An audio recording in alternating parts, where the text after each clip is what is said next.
So now we've got our subtractive synths nailed, let's move on and have a look at a few techniques we can use with an FM synth for making pads, because we can get some different timbres taking this route. Before we dive into the actual pads, I just want to have a look at exactly what FM is so that we understand it and we know best how to manipulate it in our pad sounds. So here's a default operator set up just to play a sine wave. And I'm going to do something familiar that we've all come across before, which is just add an LFO to the pitch. So this is just going to wobble the pitch.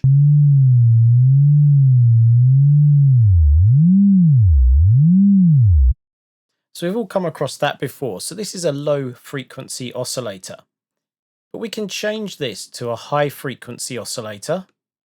And if I start with a rate really low, you'll still hear some wobbling.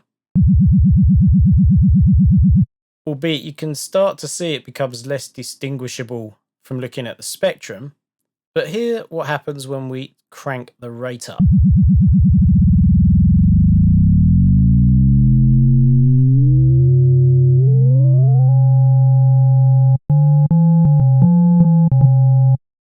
You start to no longer be able to actually hear the modulation,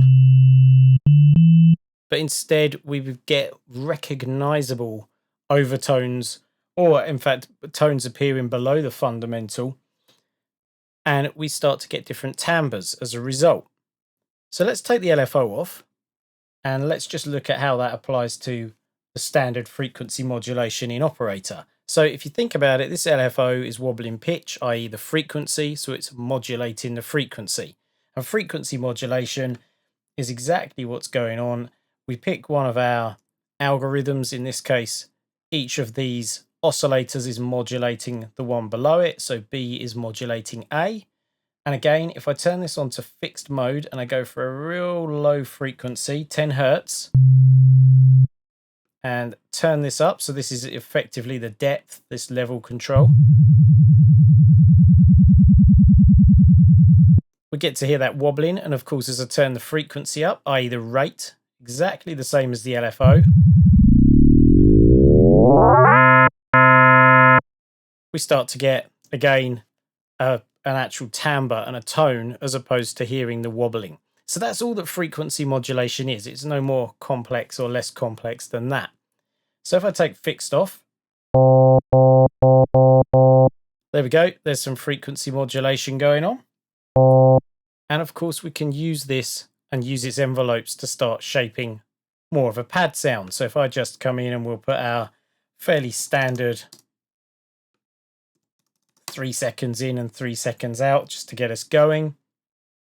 And on B, I'll right click. You can copy the envelope from Oscillator A, makes things a little bit quicker. And rather than using just a standard sine wave for this, so instead of having the sine for the LFO, we'll go for something that's got a bit more character to it.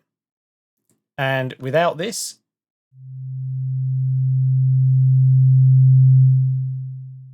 and then with it,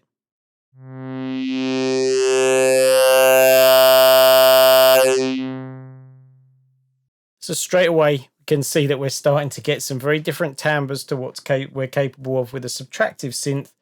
And we know that as we bring the level up, we start to get even more of those frequencies appearing. And where they appear, we can make them appear even higher up the spectrum, up the frequency spectrum, by having a higher pitch doing the modulating, i.e. a higher rate. So let's have a listen. So you can see how that started from here as opposed to down here. So that's all there is to frequency modulation, and already I'm sure you can see some of the possibilities. So in the next video, we'll look at exploring some different timbres that we can pull out of operator.